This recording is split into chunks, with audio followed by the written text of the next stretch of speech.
Yan. Hello Comics people, ako si Mel Kasipit and welcome to Indie Comics Podcast. Yan, live na naman tayo tonight. Very special ngayong araw kasi meron akong co-host na si Makoy.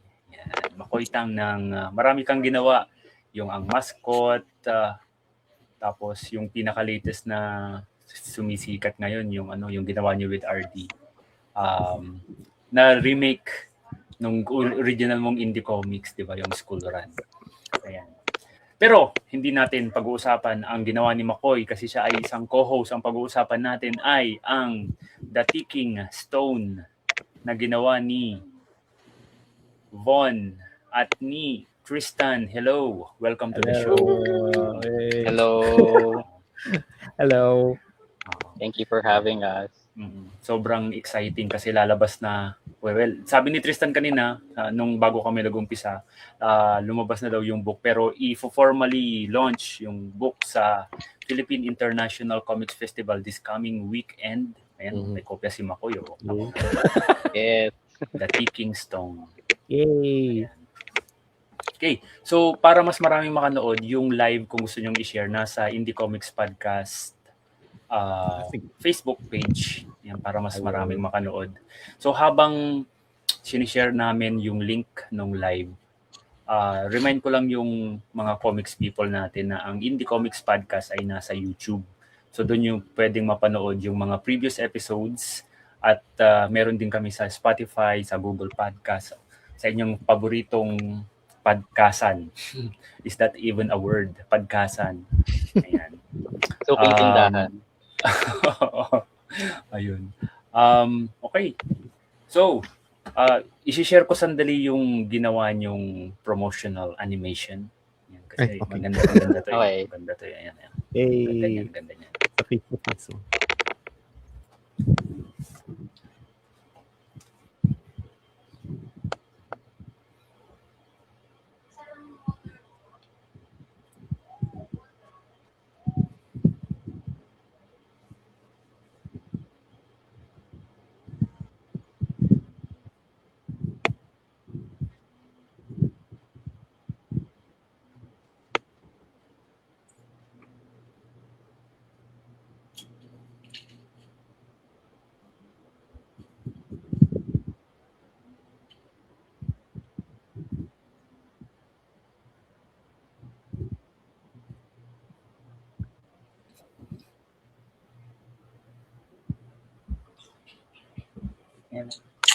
Handang-handa na for adaptation. Napakaganda. Ayun. So, pwede nyo ba kaming i-introduce sandali doon sa napakagandang na yun, introduction video? Yes, Tristan. Hindi, Kevon. Go. So, si Von. Yeah. Well, that video was all Tristan. Ako taga-comment lang for that video. But anyway, the book was initially my pitch. Tapos I asked Tristan to join me in it. Tapos ito largely based on my memories of Filipino folklore. So it's a little personal to my family. But yeah. Yun. So it's about this kid who accidentally swallows the ticking stone, and when you start seeing a ghost, and it's about Filipino folklore. It's about being a kid, and they go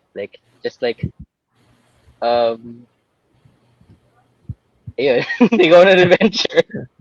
It's a little horror comedy kind of thing. So it's a fun little read.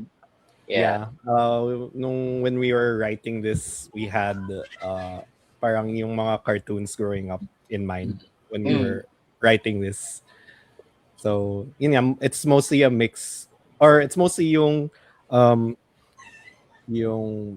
folklore coming from yung childhood ni Von then. And we wanted to mix then. I think that's also what we were thinking of then we were making na parang gusto namin incorporate yung childhood namin in this. Yeah. Yeah. Yeah. Dun pa lang sa ano, yung teaser na animation. Napakaganda na eh. Parang yun nga sabi ni Makoy kanina, ready na for adaptation. Babalik lang ako sandali doon na. Ikaw lang gumawa nun, ano, Tristan? One-man team ka doon? Yes. I was pitching to Von's like, na since na-launch yung books, like, parang we need to make something na pwede naman i-show what the book's about na in a nice format. So, sige na nga, I'll be crazy, mag-animate na ako ng, like, initially, I wanted it na 30 minutes so I don't die. That's animating. So, and we use naman snippets. Actually, I think naman, economic naman yung ginawa for the trailer. So yeah, that was all me, and I got my sister and a friend to voice Toby and Maya for the trailer. Ganda ng ano eh. Pati yung boses nga eh. Ang ganda ng pagkakadub. At Nice. yung timing, 'di ba? Kung lagi kayong nanonood ng animation, malalaman mo kung sino talaga yung talagang ano eh, mahusay gumawa ng animations based on timing, yung boses. Siyempre Tsaka yung kulay. Tsaka yung mismo design ng mga characters, kitang-kita mo na parang perfect for animation. Meron pa kayo parehong background sa animation? Yeah, my background, we have some background in animation din. So, Toon City ba? Ano? Kasi si Tristan, nakasabayan ko yan sa Toon City noon eh. Ano yun? Baka Ay, ha? Kailan yun? Nag-Toon City ka ba, Tristan? Hindi. No, but more of a workshop lang. Or I would drop by minsan sa ano. Si ano, baka ang iniisip ko si ano, si Sai. Tama, si Sai. Si Sai. Saka si Milo. Oo. Ikaw, Von, anong meron ka rin sa animation?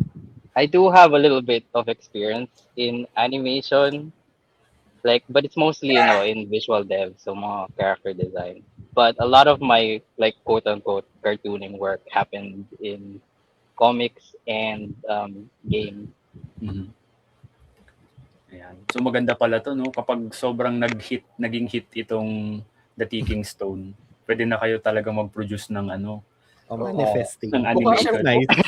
Mukha siyang cartoons na ginawang comics eh. Oo, hindi siya sobrang pag-praise pero parang totoo siyang ginawa ng malaking studio eh. Yung production ganda talaga eh. Thank you. Thank you. Tatanungin ko nga sana kung sa CalArts kayo nag-aaral. No. That was one dream of Luma, pero old Tristan, pero once I saw how much it is, it's like, never. Dude, same. Per year, 2 million pesos na ata. Per semata, di ba? Or... And then you'd have to move pa. And you have to move pa to the US. Nina, you don't need no art college. Don't think so. Or at least animation college. Yeah. So you learned to your art school kayo pareho dito sa Pilipinas? No, we're both UP from UPFA. Which is I think a testament. Nag-overlap ba? Di ba? Yeah, definitely. I've seen you around like in my last year in UP. Oh, parang hindi kita. I don't think I know your. Hindi. No. I remember. Yeah. Maybe one. We never really talked while we were in UP. We mostly became friends online. Yeah. Oh, so and that's how this partnership started? Mostly on Yeah, because when I was when I heard about Pickoff, when I was like coming up with a pitch, I was like, I don't think, knowing myself, I don't think I could ever finish this alone. So I was like, I need to find an artist that I know will like complement my kind of art as well. And Tristan was like one of the people. Actually, he's the only person I approached because I've read some of his like zine comics and like parang, we have very similar sensibilities with humor and also style. Yeah. So ikaw yung nag-pitch, Von, kay Tristan nung The Ticking Stone. Tapos pinitch nyo sa Pickoff. Anong batch kayo sa Pickoff? First batch ba o second? We were the first batch. Yeah. First batch. Kasabay namin dapat sila kasabay ni Makoy. Yeah. Nag-pitch ka din sa akin, Makoy. Actually, you're like a month late. Yeah. Kasi nung simula nung unang pick off, yung nga nag-call for, or ano sila, tapos naghahanap ako ng artist para sa Aswang High. Minessage ko si Tristan. Kaso sabi niya, sorry, I'm taken. Tapos ito na pala yun. Pero, ang nakuha mo naman, magaling din si si Sai. Nakakatawa ka para magpinsan. Pag binasa mo yung dalawang kwento para sila magpinsan sa style. Yeah. It's funny. We did have that thought then making this. May did you know, may cameo si, anong pangalan ng main character niyo ulit? Si yung Rabbit? Abel. Talaga, hanapin ko. Cameo, hanapin niyo sa book. Sa classroom scene siya. Siya yung may bandana. Sige, tingnan natin. Oo. Kung nakita ko yung rat dog na may bandana, isip ko, uy, may bandana din siya. Hanapin niyo sa classroom scene siya sa The Kingstone. So, they call. Yeah, nice. We like reading Easter eggs in the book. Yeah. I love the chippy joke and the ghost fighter jokes. Galing. Gustong-gusto ko yun eh. Yung sa preview na pages, nakita ko yun eh. Yung chips, sabi na, mas maraming salt dito sa chips. Sabi ko, okay. Totoo. That's very true. Totoo. One of the very more saltier Filipinos. Very high in salt. Very high in salt ang mga chichirya dito sa Pilipinas. So yung The Ticking Stone, idea mo talaga to, Von. So paano mo siya naisip? Mahilig ka ba talaga sa Philippine mythology? Oh yeah. That's one of Kwento mo naman yung part of my childhood. Yeah. Parang yun yung mga part of my obsessions when I was a kid was like mahilig kami magtakutan. So yung mga matatanda sa amin, my aunt, my mga lola, parang I would always ask for mga kwento nila about the supernatural, and it's usually Filipino stuff. Yung mga manananggal, mga aswang, tikbalang, ganun. So I grew up with all of that. And like, parang napansin ko lang din like, what sort of like became the big inspiration to like pursue this as a story was that, parang napansin ko lang was that the versions of the Filipino folklore that I grew up with was very different from what I was seeing in popular culture. And like, parang I just wanted to like make like expose that version that I grew up with. So who knows kung accurate yung mga kwento sa akin ng mga elders ko, but like, so yung basis of like the Ticking Stone was that nga na yung kwento, the legend has it na like when yung pag may mamamatay doon na aswang, they have to pass on yung pagka-aswang nila. And like this appears in several versions I've noticed in the Philippines. It's either sisiw daw, or may bato, or yung binhi. Ganon. And I was like, pero yung version na narinig ko kasi was bato. And like I had relatives who said na they claim they've seen it, that they've seen it happen. So parang okay, parang bakit nakikita ko lang madalas yung sisiw. So parang okay, I'll make this version. Yung bato naman. But like parang modified to make it more like I guess more cartoony. Yeah. Nung bata rin ako ganun din eh. Yung yung nanay ko, tapos actually yung nanay ko lang eh. sa father side kasi hindi sila masyadong makwento about yung mga Philippine mythology. Yung nanay ko talagang mahilig siyang magkwento kasi taga Romblon siya. So kinukwento niya yung magkalapit lang ba yon, Antique at Romblon? Kasi parang puro aswang-aswang din yung kinukwento ni mama noon eh.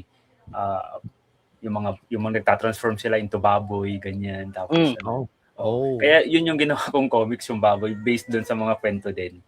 Ng nanay ko. Ikaw ba, Tristan? Ano yung background mo sa Philippine mythology? Mahilig ka rin bang kwentuhan ng mga elders? Hindi so my mom grew up sa Manila and my dad grew up sa Cavite. Pero hindi siya masyado makwento. Until actually lately, I was after the book was published na, I actually bothered to ask my dad ano yung mga mythology that he grew up with.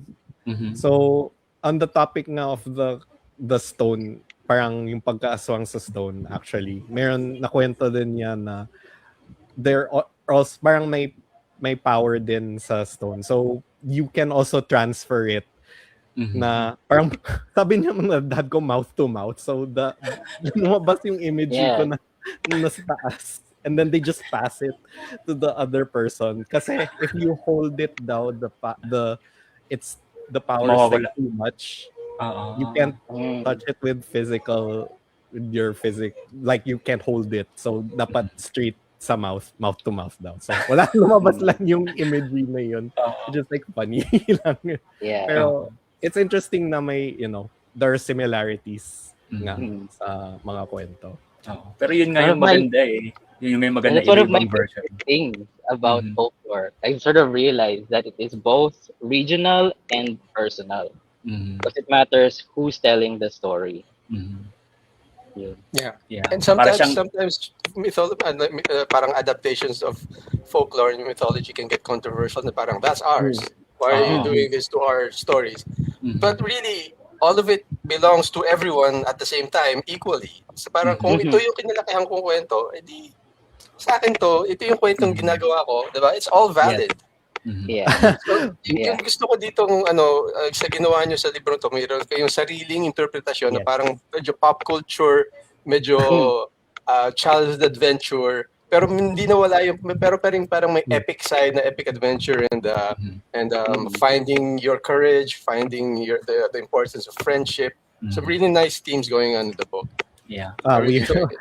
We were actually when we were writing, or when one was like when we were like going through the story, we did think about nga like yun nga, it's like what if it's not accurate nga.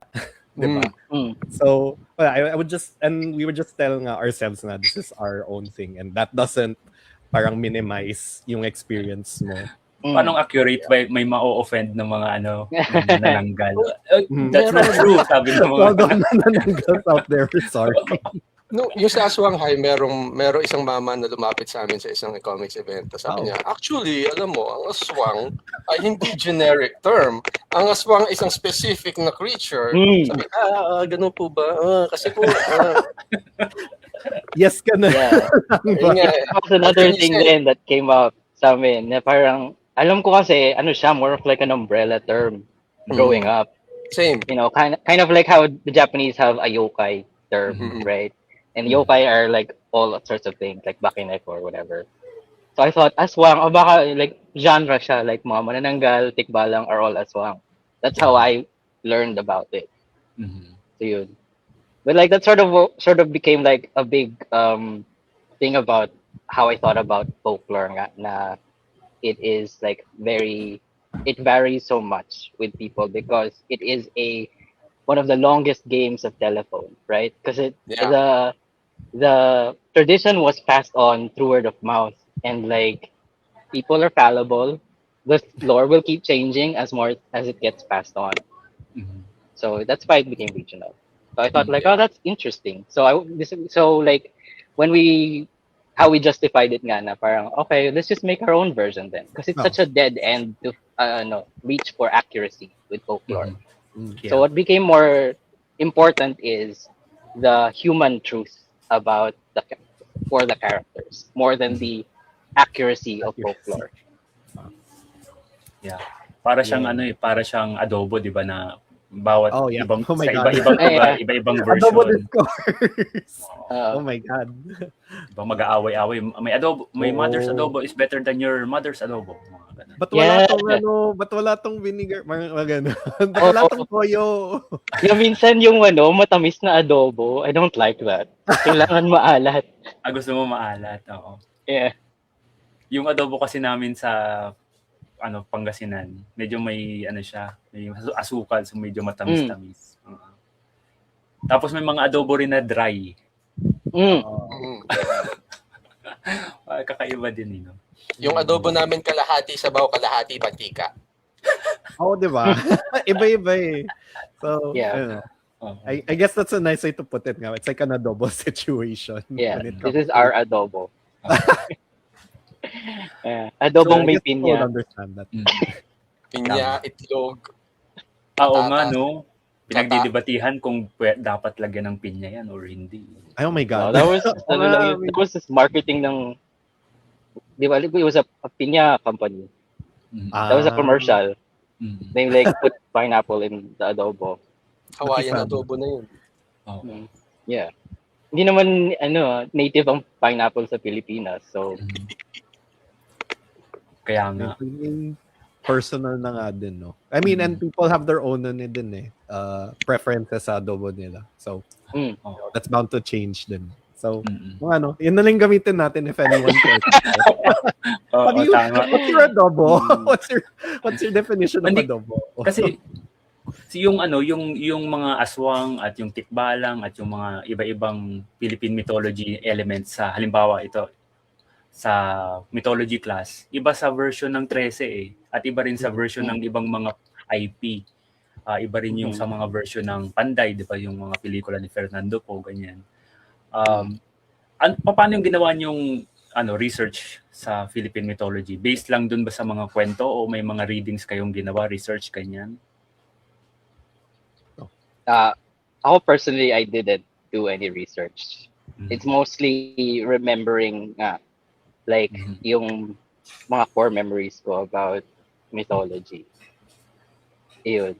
Because like parang I just felt like a dead end to like fully research this. I did eventually, like after writing, like confirm nga, oh yeah, this is a thing. Like yung bato, like ano yung tik-tik, parang ganon.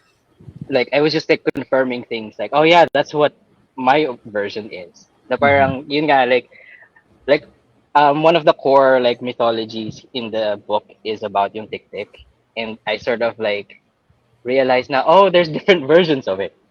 Na parang the one I grew up with, yung tik-tik is more of like parang ibon.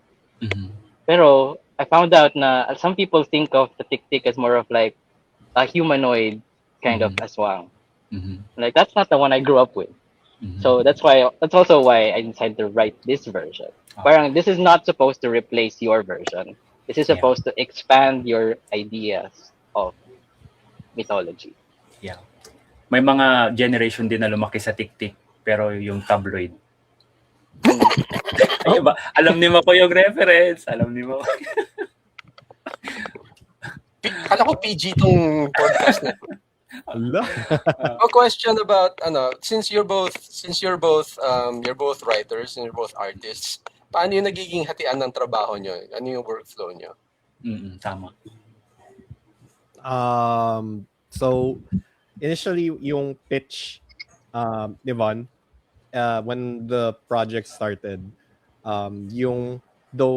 parang yung mindset namin as a team is si Von yung mostly yung nagsusulat and nagsa-thumbnail. And also minsan I would like have a few suggestions sa story. And then nangyari na yung COVID, and then nag-pause yung production. Yeah, nag-pause yung production. And then some life stuff happened nang kasi, and the book was on pause, and then it was left mga 70% na lang. And yeah, parang, and since hindi masyadong gumagalaw sa time na yun, I kind of wanted to work on it ulit. And then I reached out to Von na like, hey, can I write this remaining bit na sa dulo? And then so that's how the thing came up na with us, na ako din naging writer na din. Kasi this is when, after talking to Von about it, nag-meeting kami. And then we discussed this last 30% kasi was like mostly yung fight scene na and how the story resolves. And then me and Von talked about yung how he wanted it to originally end. And which we all agreed naman, it's like, okay, that makes sense and sounds like a nice ending. And then, ayan, and then I got to, yun nga, write that last bit na. And then he closed it. Yeah. Then natapos siya. So that's how naging pareho kami na writer and artist. Yeah. Ayan. It worked out though. I feel like we're I don't know if you like followed suit on my writing, but like I feel like it feels seamless. in that like it still feels like it's written by the same person. Yeah. Anong reaction mo, Makoy? Kasi si Makoy nabasa niya yung buong book eh. What's your first reaction after you have read the book? Nagulat ako na parang nag-alternate sila na parang mostly written by Von ang una, tapos mostly written by Tristan. Kasi nga, kagaya sabi ni Von, it flows naturally, parang wala. I couldn't tell that there were two writers. I thought you were doing it like you were talking throughout it, or you agreed on one plot in advance. We were naman. Talking about it. Yeah. Yeah. I feel like it needed to be a real collaboration. It became like a real collaboration at the end. Like towards the middle, it was sort of realized nga na I can't just write this alone, or I can't make this alone. Parang Tristan was really. I feel like if Tristan were not helping talaga, this book would not exist at all. I can relate so much because with School Run, I went through something similar. I was working on it alone for a long while, and then I found I wasn't happy with it, and I kind of gave up on it until I met RD, and then he kind of helped me finish it. So my question to you is like, what made you how did you get past the whatever difficulty in the middle, and you were able to push through to finish the book? I think more na this is for me personally na we did there's this one time when we started sa book, so pre-pandemic 2020, I invited Von to some sort of retreat sa Cavite in my grandparents' house, and then we did a good amount of work talaga, as in a lot of it's in yung 70% of that book nga, as in na-write na siya, na thumbnail na lahat. And then as the years went by nga, I would parang it was on pause, pero nasa likod ng mind ko na that we did so much work, and I don't know, I really believed in Von's work naman din, and I think it would be nice that it would come out. So I think making the time na talaga to work on it, like slowly chip at it as the months. Parang I would work on it like months at a time. Parang hindi siya there only until natapos siya this year, no. I literally dedicated like a month or two actually progressing na talaga yung last bit ng comic. So ayun, for me it's wanting it to come out, like working on it talaga. I feel like every writer goes through this. Na you feel like there's so much about it that's imperfect. But what became more important was for the book to exist and not to be perfect. But it just needed to be done. So that's where it came down to for me at the end. Parang, this book has haunted me for a long time, and I wanted it so bad to be perfect that it kind of like really like just crippled me, that fear of that not being perfect. So parang that's why I was so grateful to Tristan, because he kept pushing it forward despite my issues with it. Na parang because I wanted it to be much better. But I think it's good naman. I feel like it's a fun read. At the very least, while I was like rereading parts of it, na parang I was laughing at my own jokes. Na parang that might be a good sign.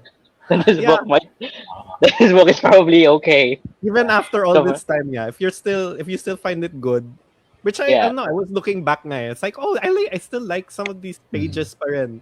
And it's like, okay, maybe this is a sign nga that it's okay naman. Parang like I was sometimes kasi talaga you get so in your head about your work that you can't tell if it's good anymore. So parang yun nga, like taking a step back from it, you're like, oh, you should have been way kinder to yourself about it, because it's not as bad as you think it is. It's probably actually way better than you think it is. Maganda rin pala na meron kang kakulab, kasi may magsasabi na sa'yo na magpupush sa'yo na to move forward, at sasaluhin ka kung may time na hindi ka masyadong inspired gumawa, ganyan. Ano nangyari yan sa Cavite? I would, it's like, Yeah. oh, that's good enough. I would tell him na, parang like, That was yun nga. the most productive time sa Cavite. That time in Cavite, we did so much work. We had so much Yeah. work done there. Like concepts Natatawa were ako birthed that day. Natatawa ako na you guys are calling this good enough, but this is as good as or better than a lot of the stuff that I see getting published internationally. Yeah. You are at least Oh. at that level, if not better. So, guys, it worked out. Thank True. you. Oo. The no voice in your head was lying to you. Yeah. Pero maganda rin yung yung meron kang some sense of perfectionism kasi syempre gusto mo ring maging maganda talaga yung May balance Magiging in output. We were definitely balancing that voice or that line. You're definitely kasi when I was working on this then, I would look back kasi 2020 pa yung some of these pages eh. Like I really thought about na redoing some of them. Pero ako me personally, I really wanted it to be out by this year 2026. So it's like, oh yeah, just repeat what I said 6 years ago. It's like, sige, good enough na nga yan. It's good. Okay na siya. So hindi ka na nag-redraw Tristan? You have I not did some, okay, in fairness, I did redraw some. Like mga 3 panels for few panels. Pero not like the whole page or not a whole sequence. Oo. Kasi may mga artist na talagang ayaw na nilang makita yung unang pages na ginawa nila, nire-redraw nila. Parang si Kadyo, nire-redraw niya yung buong chapter 1 yata ng 13 or yung buong book 1. Oh, may kilala ko na redraw ulit nila yung Oo. Ako, doon ako sa I camp feel like ng the thing is din kasi like the longer you work on it, the more you grow them. So you sort of notice more of what you wish would be like better, quote unquote better. But yun nga, like sometimes talaga you just gotta step back from your work and be more objective and kinder. Yeah. Wala ka nang We did matatapos change kung some things. We did change some things, like some things that are parang are like missteps in writing. Ganun. Yeah, and like I'd agree. It's like, okay, I think there's this one time na may isang sequence and then pinalit ni Von as in na-thumb siya and then I roughed it. And then parang I saw Von go back and make a new sequence. And then I saw it, sige nga, that makes more sense. Fine. And I think it also really makes that scene more impactful. That sets up a later thing in the comic. Yeah.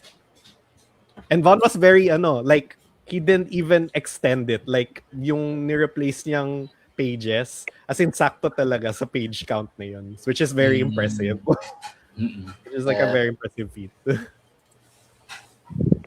Kwentuhan nyo naman kami, Tristan and Von, about your background sa comics. When did you discover comics?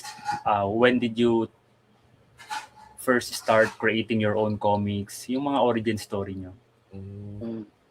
I guess I can go first. I think my first exposure sa comics were yung comics sa Inquirer. I would look forward to reading those. I guess Garfield nga, no? I really like reading those. And then sa K-Zone then I like reading those comics. And then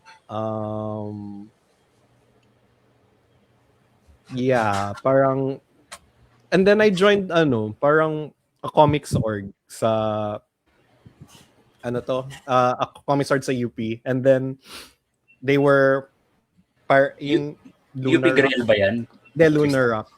Lunar Rock. Okay. Yeah, UP Lunar Rock. They made a comics compilation and I think that was my first comic na 4 pages. Ayun. And then parang I actually realized nga din I would be drawing comics na dati pa kasi nagsistickman comics ako nung grade school and I just share it sa seatmate ko. I don't even know if they liked it. Hindi ko na maalala eh. Ano to, stickman na flipbook na ina-animate mo o comics na comics? Comics sa mga whole bond paper. I make stickman comics and then whatever I found funny at that time, sinishare ko lang sa seatmate ko. And I'm trying to remember if they like it at all. Or was I being annoyed? Existing pa ba yung mga Stickman comics mo? Yes, I have them. Dito ba sa tabi ko? I can look for them, pero yeah. That was I'd say yan yung ano. Inspirational yan. I feel like I always go back to comics in any I feel like I always go back to it. Parang I rotate throughout different kinds of work na kidlit, animation, pero parang comics seems to come back every time. So, I don't know, maybe it's a fun thing na talaga. Ayun. Ikaw, Von, when did you first encounter comics and started creating your own? Yeah, newspaper comics din. My dad also had like old comics, mga Pupong, Pugad Baboy, ganun. And like, I'm remembering we also had like old Snoopy comics then, Garfield. Like one time my Lola gave me my birthday was like this collection of Garfield Sunday comic strips, yung may colors. I remember like copying how that works, how comics work. So I was making comics parang elementary pa lang. Parang nanakawan ko yung parents ko ng bond paper from their office. Tapos I would like staple like books together, and a lot of them were really unfunny comics na ninanakaw ko lang yung mga punchline ng Snoopy or something. Ganyan. And that's sort of where I started. And God, I wish I still had those comics, but they're gone now, I think. But yeah, so I've always really liked it. But I thought I would end up in animation initially. Yun. But like I just realized na I didn't want to animate. What I wanted to do was tell stories and tell jokes. And I feel like comics was already doing that for me. Yeah. Actually, kung itong ginawa niyong The Ticking Stone at meron na rin kayong proof of concept na yung animation na intro nyo, baka may one of these days meron nang mag-contact sa inyo na okay, tuloy natin. What's also low-key, making that also my low-key portfolio material na yun. Waiting, low-key proof of concept. Like, sige, tingnan nyo. Yeah, when we were pitching this, it did seem like, parang we got the comment na, this seems like a pilot for a show. And like, yeah, that is kind of how I was writing it in the beginning. It was a much smaller story kasi parang in my head, this is gonna be episode 1. 30 minutes lang. But then we made it meatier. What about going back? Sorry. Sige, ikaw muna, Makoy. Just going back to the comics thing, na pareho nyo nabanggit yung Garfield. Kasi big fan din ako ng Garfield. And the internet killed it. Like, it's because of, di ba? The Garfield without Garfield comics. Parang yun na yung mas kilala ng mga tao, ng mga medyo mas bata ngayon. But Garfield was... it killed it. But Garfield, I've been reading Garfield for so long. Yung Garfield na kilala ko, mataba pa siya. At hindi pa siya tumatayo on his hind legs. That's how old. Yes. That's how old the Garfield comic strips I was reading. I had those books then. Yeah, the old Garfield. They're great. They're really genius. There's a reason why it's one of the #1 comic strips in the world. Ang alam kong Garfield kasi yung cartoons niya eh. Pinapanood ko yung cartoons. Friends are there to help you get started. If you are pushing your way. And I forgot to watch those. Talaga was looking. I would always like every Sunday yata in papers like I just jump to the comics pages. Same. We had that Garfield dictionary. It was Webster's dictionary, but like me comics ng Garfield. It's sort of like how that's so fun. Yeah, and that's sort of like how that's how I started collecting English words. So parang that's why my vocabulary became more expansive because I was like learning English through Garfield comic. So that's how it would work. There's like a comic strip, tapos may highlighted word na on the same page where the word meaning would be. Yeah. Okay, yun na. Diba? Comics for education. I kind of want to get a copy nga ulit eh. Because I feel like that's also a great gift for kids. You learn grammar and you improve your vocabulary, but I think you learn how to write comics. Oh. Ano? So if you ever needed more Especially evidence that during this comics time. helps with literacy, ayan, si Von, living Yeah. proof. Oo. Hindi, marami rin yung mga taga-probinsya, laging kinikwento yan na natuto ako mag-Tagalog dahil sa Bangketa Comics noon, sabi nila. Mm. Literacy. Because it's able to provide context, no? That's not verbal. So like you learn the meaning of a word based on the visual. I was using ano yung Duolingo this past month kasi kailangan ko mag-aral para sa master's degree ko. Tapos basically, it's basically comics yung ginagawa nila mga exercises. There's two people talking, there's a car going across the road. Comics. And there's recurring characters. Yeah. Yeah. Yung ginawa niyong The Ticking Stone, very very distinct yung artwork na siya, para sa mga Cartoon Network style, 'di ba, na so meron ba kayong mga artist, comics, manga or films na naka-influensya sa inyong style o yan, pwede niyo mag-ikwento sa amin? We had that in mind. Parang, I mean, when Von reached out, na-mention nga niyan, we have like similar tastes in, pati na rin art style, and comics na din. When we were in Cavite, actually, he brought a whole bunch of comics to study. And Style one Bible. Parang style Bible, parang ganun. Parang, not necessarily. Parang, I actually don't know what that is. Pegs, Pero mga ganong pegs. It's more of like we were trying to study how they were doing it. Why were their pages effective? Yes. And one of them nga was yung kay Sambos. So I was like, you know what? I do like Sambos work. Maganda yung ganun. Kasi, di ba, yung Bible ini-study, may tinatawag Bible study. So, ang ginawa nyo, comic study. Guys, pwede ba mag-comic study naman tayo, guys? Ganun tayo. Uy, game ako dyan. I would love My brothers in like comics. My brothers in comics, let's do a comic study. Book club. Yeah, it's a book club, Mga basically. book club. Yeah, and I think we were like, and also, as in yung tipong ina-analyze nga namin, like, how do they do this? Pati na rin yung lettering nga. So, yeah. And maganda yung ganun no? Actually, magandang idea siya, no? Kung may gumawa ng ganun. I-study nyo kung why the panel is effective, what could be done to improve. That's a can of worms. Can of worms yan sa amin. Kasi, may tama at maling way di ba? May mga comics na, halimbawa, we did from left to right, hindi naman pwedeng right to left kasi nandito tayo sa Philippines, di ba? Tapos yung mga word balloon, may tamang word balloon for specific purpose. So, talking, thinking, shouting, di ba? O meron tayong si RH. Hi, guys. Hi, hello. Ang isang bagay na nagustuhan ko sa paneling nyo sa comics na to, hindi siya obvious. You know, like parang sinasabi na pag nanonood ka ng movie, ng pelikula, you know the editor is doing well when you don't notice the work they did. Dito, the paneling, it flows naturally. It gives space. There's space when it needs space. There's dynamics when it needs dynamics. So yun. I think it was really well done.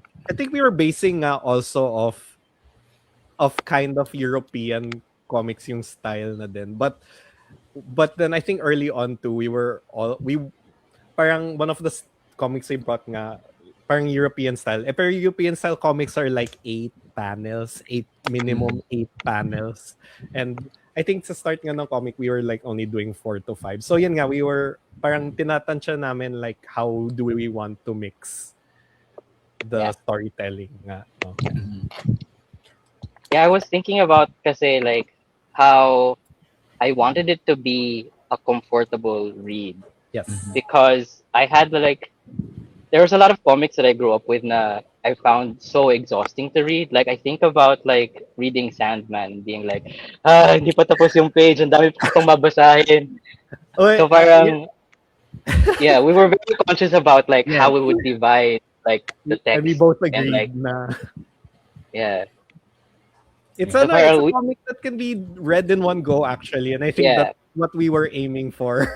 Na din. After reading the whole comic, it's like, oh, it's a fast read. And it's like, you know what? I like that. Gusto, like, and it's good for kids too. Oo. Like, I think Yeah. it's good for kids too. Kasi minsan, I think this is my personal din. I agree with Von na medyo nakakapagod minsan if there's like so much text in like a page. So we deliberately nga worded and paneled the story to be digestible and read really quickly.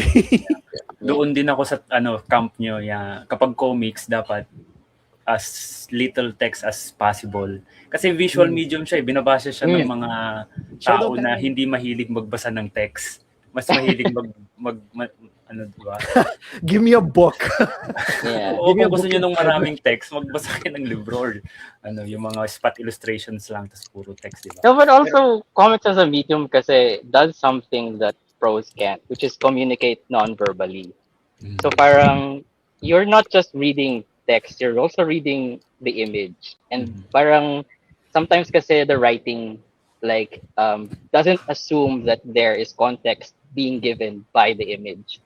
Parang it just was written as like you would write prose. So parang while we were writing this talaga, it was very hard for me to like write a script.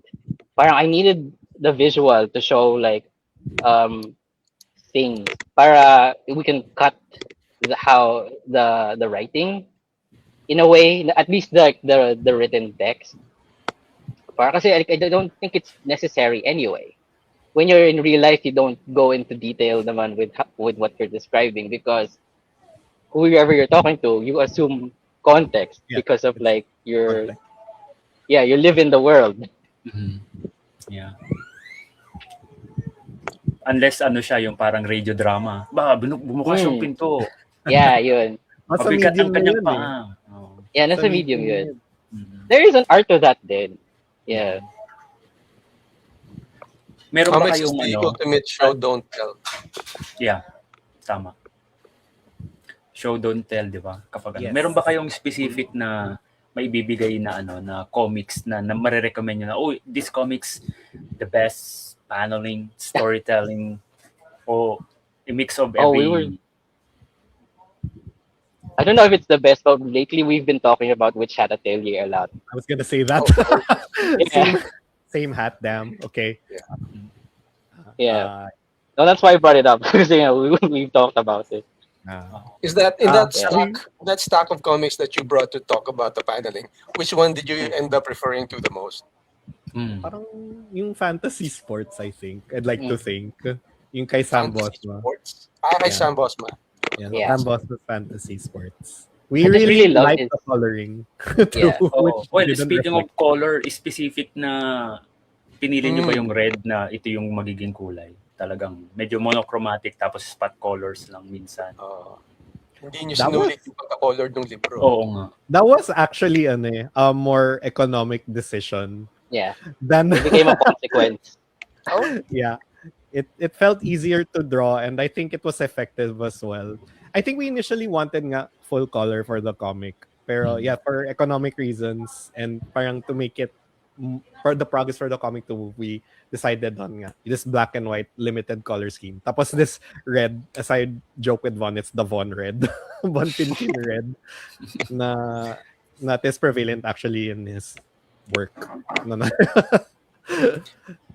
Sabi ni RH, It's very atmospheric. Sabi ni RH, talk about Eugene. Gusto ko si Eugene.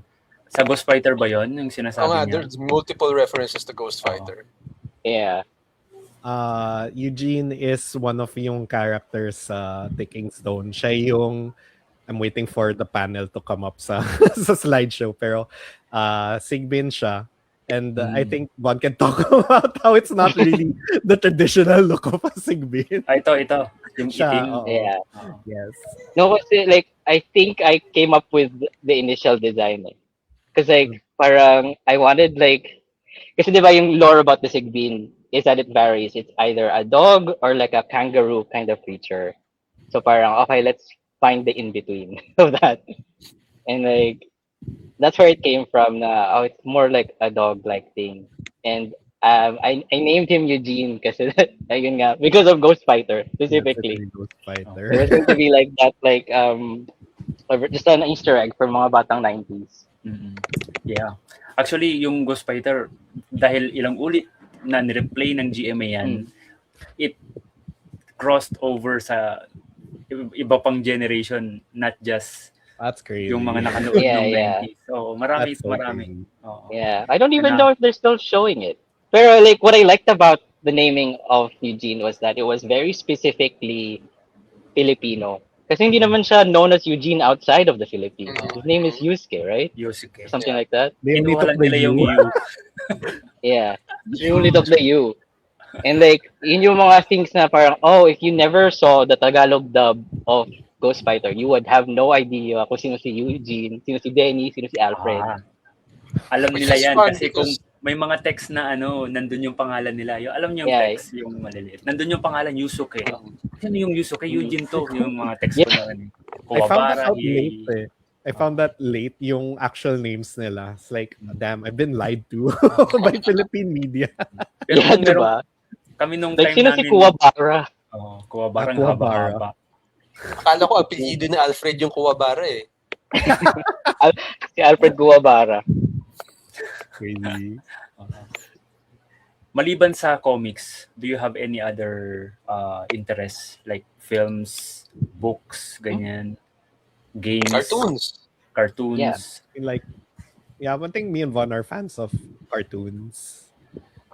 Specific There's a lot one. of Gravity Falls, I So think. yan nga eh, Was that medyo may mentioned, no? pagka-Gravity Falls tong ano eh, no? I like to think I personally like yung comedy na Gravity Falls. So, I don't know. It's Yeah. like funny stories. And also like, especially the later ones na medyo fantastical na may pagka-isekai. Like yung Amphibian Owl House too. Yeah. So, i-release nyo itong The Ticking Stone sa Philippine International Comics Festival. How does it feel to finally share it with readers? Nakakaba actually. It's like, I hope people like it. I hope people like find it funny at least. Well, for same- It's Yeah, so same. vulnerable, I realized, because I put like parang bits of myself in the book. Like there are things that happen in there that are based on stuff that happened to me. Kind of. Very loosely based. Ikaw ba? Yeah. Ikaw, Tristan? I think ako personally I'm relieved it's coming out and I'm very glad it's being published nga by Comiket. And Sabi I'm ni- glad it turned out nice naman. Yung print is really nice. I like how I really like how the reds stand out amongst the tones. And I'm just relieved. Oo. Yeah. Sabi ni And Tristan, maybe and also excited to see what people think of it, and if we see more people like thinking about like kung gusto nila ng sequel. oo. Meron naman ng Makoy approval eh. Di ba? Nagustuhan ni Makoy yan. Eh. Yeah. Oh. Ako na hindi ko pa nababasa, I'm telling you now na sa art pa lang, the best na to. I mean, ganda nung pagkakagawa ng artwork, yung kulay, yung promotional video, yung title page nga eh, yung font na ginamit, ay yung pagkakagawa ng title, yung calligraphy. Ganda. Sinong gumawa niyan? Ikaw din. I did. Si Von yun. Yeah. Custom font? Mm-mm. I kasi kayong I worked as a graphic designer, so Nice. yeah. like Na- actually yung font niyan isn't like I just like doodled that for the pitch and it ended up being what was also used in the cover. Oh. Tatay down pa down yun ni Von eh, pero Yeah. I mean, there's like Maganda things about it that I parang like having matured more as a designer. I was like, oh, there's stuff about it na I feel like needs to be fixed. Pero I feel like it's better that it exists and it's out there than perfect. Yeah. Yan, sabi ni Jake Parker, finished not perfect. Pero marami ring nagsasabi nung ganun, hindi lang siya eh. Ano na lang, bawi na lang for the next project. Oo. true. Ano ba yung next project? Yes. What is the next project? Oh, I don't know. Right Taking now, we're rock. just focused on The it. Taking Rock. Right now, we're just focused on like trying to like push the book because like Mhm. right now I would just like want to see like what people think of it and maybe that'll inform future projects. Oh. Tingnan nyo, sabi ni Hinch Dooley, no, magaling din na artist. Super love the font, to be honest. Sabi niya. Hihi. Thank Thanks, you. Hinch. Biased. Bias. Joke. Pero ano yan, hindi, pero totoo. Nakita ko yung sense of design, yung balance Yeah. ng text and art, yung contrast niya sa, tingnan nyo, hindi katulad nung iba na talagang pinupuno ng details. Yung sa inyo, may balance ng detail at ng Yes, design. that was a line that I was struggling with the whole time working Yeah. on this book. Oh, may mga artists kasi na talagang galit sa white space. That's sort of what I enjoyed about our collaboration kasi Tristan is really more of the illustrator and I'm really more of a graphic designer. So parang we were filling in each other's gaps in like terms of like yung mga ano namin like yung mga kulang in like how we on the craft of like creating a visual communication piece. UP. Maganda yung ano yung dalawa, yung tandem yung dalawa. Ray, it's almost as if we graduated that. Yeah. On the topic na of like yung white space actually, I'm waiting for a thing to come up na panels na I think one of yun nga are economic solutions na ako personally am also bugged by white space. So yung solution nga namin is parang one tone, a lineless tone that resembles a certain form. So okay na yun. And I think it worked really well sa comic. Yeah. So sa panel na to, like even the background of the forest, kahit isang tone lang yan. And it's just the rough shape of a tree, which like solved that problem I was having with the thing. Yeah. And I think That's something we talked about in the beginning. Parang how it's going to take so long to draw so many backgrounds. I know. So parang, I was working sa forest na scene and oh my god, why? may ibang panos na ang daming dahons like oh man, Yeah. it's gonna take a Di while. ba pwedeng sa empty field na lang? O kaya sa desierto. Natin na yun eh. So funny. I think it worked out kasi like one you needed to diba, like set the scene. So you really need the background so people know where the thing is happening. But like if it becomes too detailed, I think that also makes it exhausting to read because you're Yeah. giving more information for your reader to like parse Read. out. Yeah. Ano yung natutunan nyo na hindi nyo alam before you started these comics na mas naintindihan nyo after you've finished the book? Meron ba kayong mga takeaways na, okay, ganito pala. May naisip ba kayong ganon? I'm thinking. I just keep thinking about how this is the first time I wrote something kasi na long form. Like I would usually, my comics used to be just like mga gag comics, like mga 4-panel jokes, ganon. So parang like figuring out how to stitch events together. Like that's what I realized about making long form comics. It's like a lot of quilting of ideas. Like this goes here, this goes there, and how do we transition to those? Yung mga ganon. Like those are the things that I started like learning as we went through this. Parang how do we push the plot forward, but still like make it like feel natural. Yan. Ikaw, Tristan, may naisip ka On na that ba? note, actually, I guess on that note, nga ni Vons, like I think I learned a lot of writing techniques. Like I think working with Von made me help me pick up nice writing techniques on how to stitch stuff together without parang being too awkward or parang nagfo-flow nga sila together. And I think this also taught me yun nga, na since collaborative effort siya, parang how to manage collaborative efforts. And I think it's also parang for future projects and with other if I were to collaborate with other artists, then parang I think this also helped inform me like how to yun nga. Kasi when hopping on this project kasi I felt like I needed to match or like we needed to align nga eh. Like pag collab you need to align with your ka-collab. So yun nga, like having tools and like questions to ask on how to parang yun nga, level with each other. And like on not just on an art sense but also on a working and writing sense and every aspect of it. Ayun, yun lang. I think that's what I picked up. That's the stuff that I picked up Yeah. before this project. Yeah, learning to collaborate was also something that I did have to learn. Like learning to trust another artist. Because like at the beginning talaga, I struggled with being overly protective and overly possessive of the ideas. Mhm. But then nga, like, as we worked on it nga na, I should learn to trust Tristan more because there's a reason why he's a good artist and a good writer and I need to be able to trust in his abilities. Kaya tama. Sabi ni RH, do you guys like working on long form comics now that you've done this?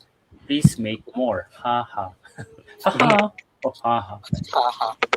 I Ano sa think tingin niya? I think on that Yeah. note nga, no, on the, yun nga, if we were to work on another long form one, I'd like to think we're better equipped or this whole experience has given us better signs or better parang yun nga, give us the experience na maybe we're better equipped to handle what our initial weaknesses are. Diba when we were Von mentioned nga like you notice all these parang cracks that you have and then we're just filling each other up. So maybe yun nga, if we were to work on nga now, yun, I'd like to think we have better Yeah.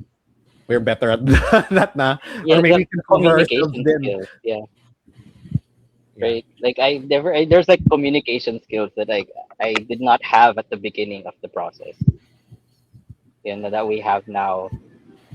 Yeah, I think so. Yeah. I think so naman. Very, very inspiring yung book na nagawa nyo na, tapos na. And congratulations for finishing the book finally. Thank you. What can you advise sa mga aspiring comics creators? The pinakagasgas na question sa buong mundo. I think my only advice is to write authentically. Kasi like that was sort of one of the things that I struggled with at the beginning.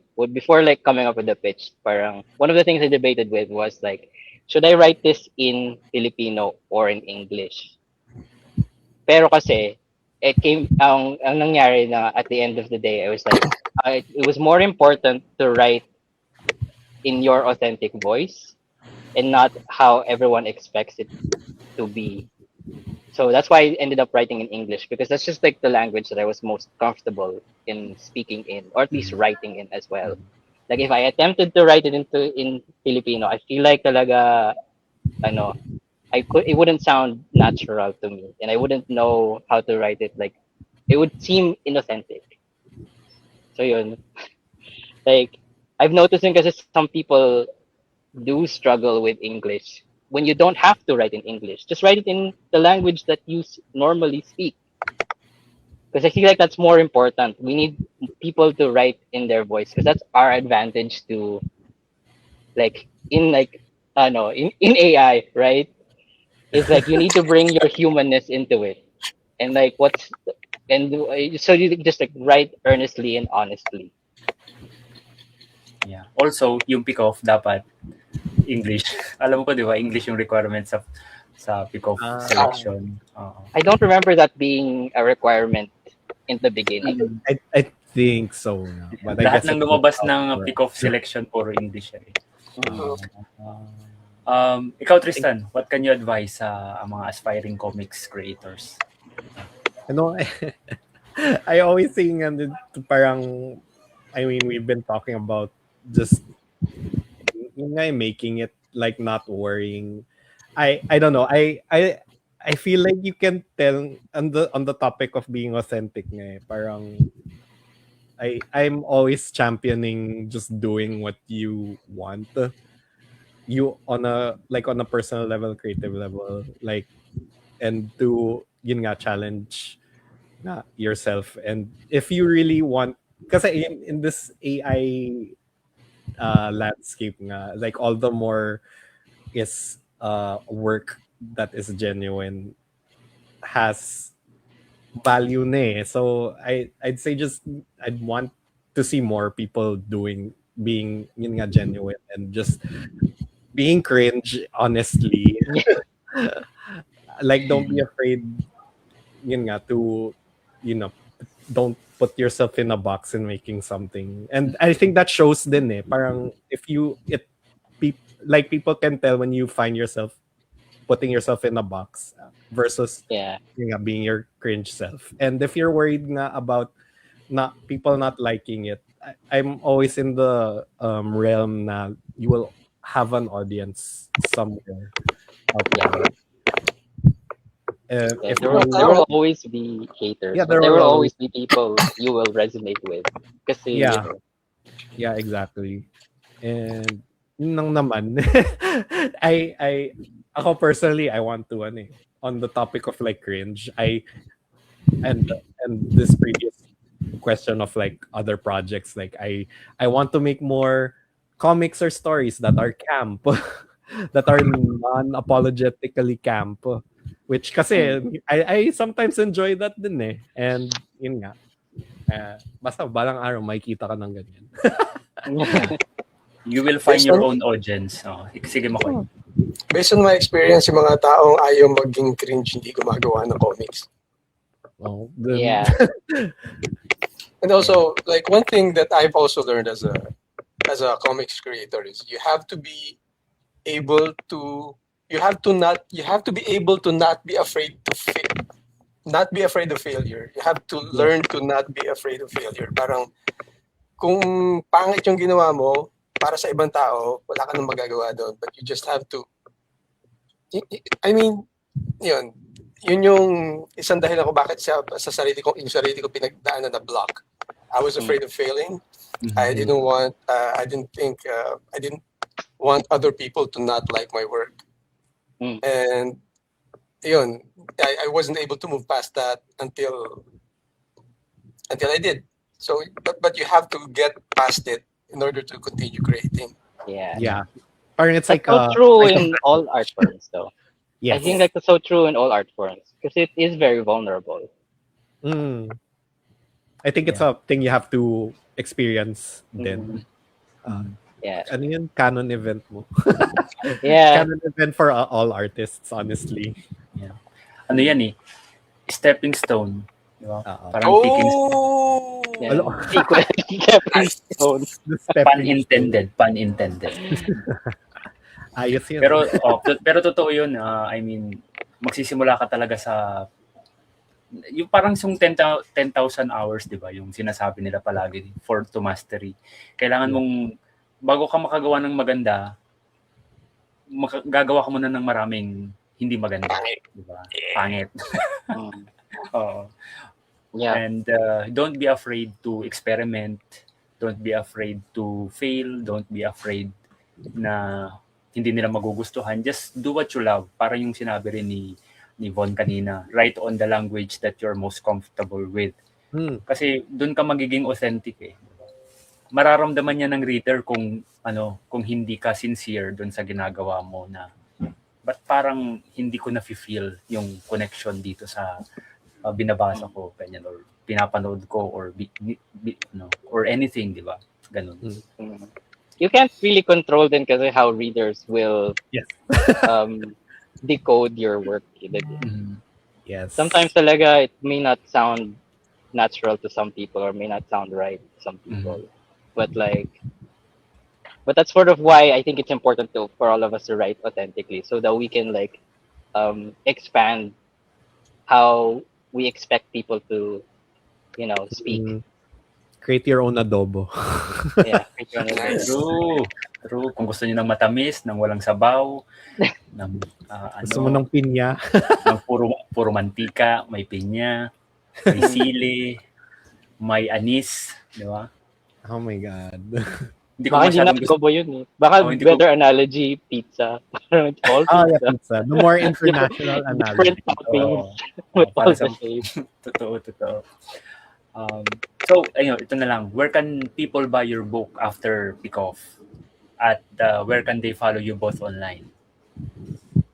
You can get the book at actually after Pickoff. It's available online on Lazada and Shopee, Comicet's bookshop site. Yeah. I'm told it's going to be on bookstores then soon. Oh yeah. Oo nga pala. There too. Yeah. I don't know when. Yeah. Anywhere na Yeah. nagpupunta ang Comiket, whether yes. locally or international, dadalhin nila yung Yeah. ano. Yeah, I was in Baguio recently and I saw our book in Mount Cloud bookstore. Wow. That was cool. Congrats. Yeah.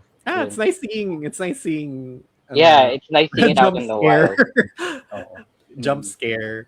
Crazy. Meron ng tagline tayo. Sabi ni Hendrik, ni Hench, create your own adobo. Yan. Okay, thank you very Ang much. galing slot Thank you very much sa inyong dalawa, Tristan, Von, and especially kay Makoy na sinamahan akong mag-co-host Hey, dito sa thank special you. episode na naka-add ng insights dito sa pinag-uusapan natin kasi mga pick-off pick-off people kayo no. Ayun. Plug nyo din si Makoy. Yan. sa Sabi pick-up din. ni Paulo Heras, Baguio, Dumaguete, Cebu, and Bacolod. Yan. Yeah. Oh wow. Oh yeah, that artist Nationwide. in Bacolod. Our book is there. I forgot the name. Good job guys, sabi niya. Thank you Pau sa lahat Thanks, ng Pao. ginagawa ng Yeah. Comiket for the comics community natin. Very much appreciated yan. Yeah. Pick Hey, off thanks next to week. Paolo. Paolo was very helpful for us. I know, working on the book. True. Ayun. So, where can we follow you online? Von, Tristan, and yan, si Makoy din. Just search me on Google. It's right there. Para Yan, kung gusto niyo makakita ng maraming magagandang artworks, puntahan niyo yung page ni Tristan. Yeah. Google mo lang. Lalabas on whatever social media. Yeah. Ikaw Von, sang social media ka most Right active? now, I'm just on Instagram. Right now, anyway. Yan. Ilalagay ko yung mga links sa show notes. Nice show notes. Show notes. Ikaw Makoy. Notes. Comics din mo kayo sa Facebook. Pero bihira ako Comics ni mag-post. Makoy. Ayun. Thank you very much, comics people. Gawin natin ito ulit, Tristan, Von, kapag may bago kayong libro and i-feature natin para ma-promote. And I hope na suportahan ng maraming Filipino people and international na rin kasi Pickoff is an international festival, di ba? So, Book launch nila yun next week.